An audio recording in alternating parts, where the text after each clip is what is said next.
साथीहरू हो हजुरहरू सबैजना सन्चै हुनुहुन्छ होला म पनि एकदमै सन्चै छु र आज चाहिँ म हजुरहरूलाई मेरो स्किन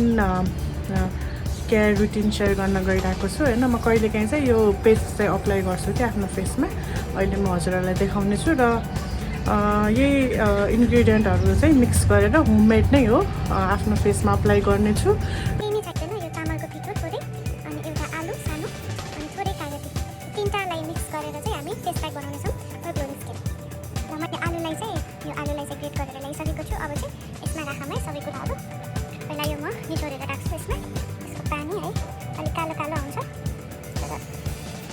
एकदम राम्रो हो कि स्किनको लागि यहाँबाट सबै झिकेर अझै निचोरौँ है अनि यो कागती थोरै राखौँ है यो एसिड नेचरको हुन्छ नि त त्यही भएर धेरै लगायो भने स्किनमा अलिक उयो हुनसक्छ कि पोल्नसक्छ अनि यो चामलको पिठो साथ मिक्स गर्ने अनि यसमा चाहिँ तपाईँले त्यो गुलाब जल पनि राख्न सक्नुहुन्छ मसँग चाहिँ अभाइलेबल छैन अहिले त्यही भएर म यसमा थोरै पानी मिक्स गरेर चाहिँ यो ठ्याक्कैलाई फेसमा लाउने कन्सिस्टेन्सीको बनाउँछु ल पानी मिक्स गर्छु है अब मिक्स गर्ने मजाले अनि त यो ठ्याक्कै यस्तो कन्सिस्टेन्सीमा बनाऊँ सो मैले आफ्नो फेसमा यो लगाएर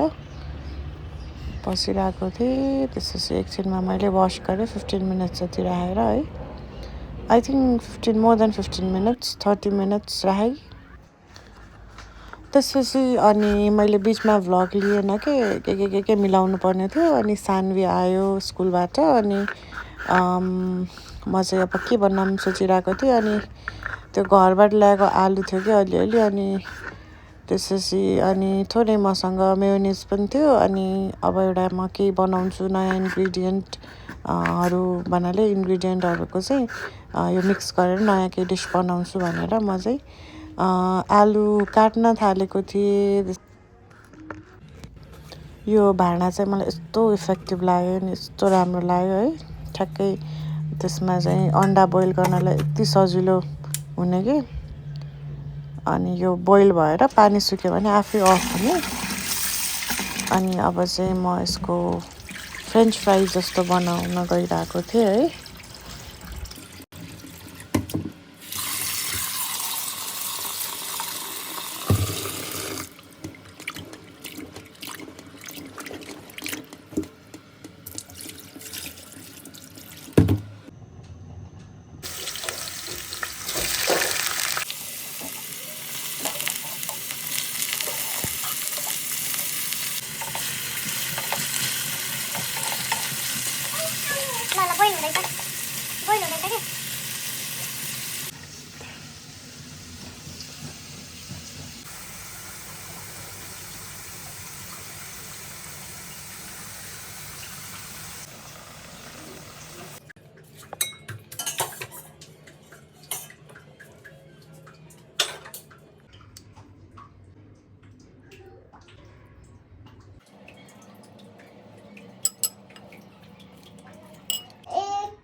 सो रेडी भइसकेको थियो र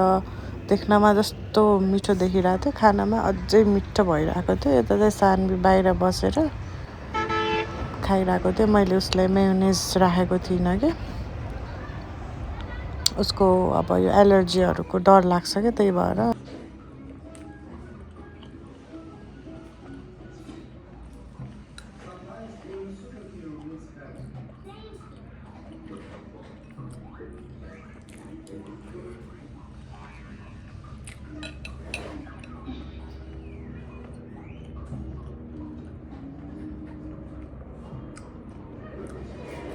खाना एक खाने हो त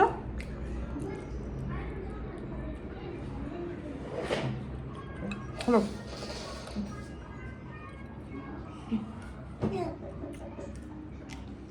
उता लिएर आएको दौलेर बाहिरबाट पास्ता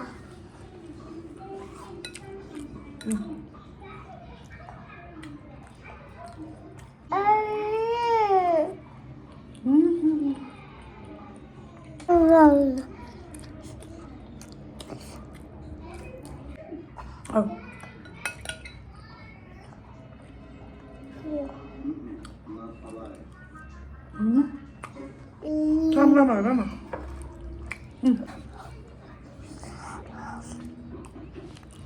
भयो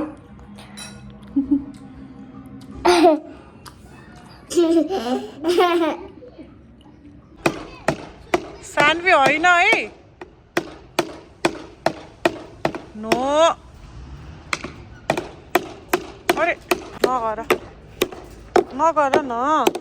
यस्तो भनेकै नभने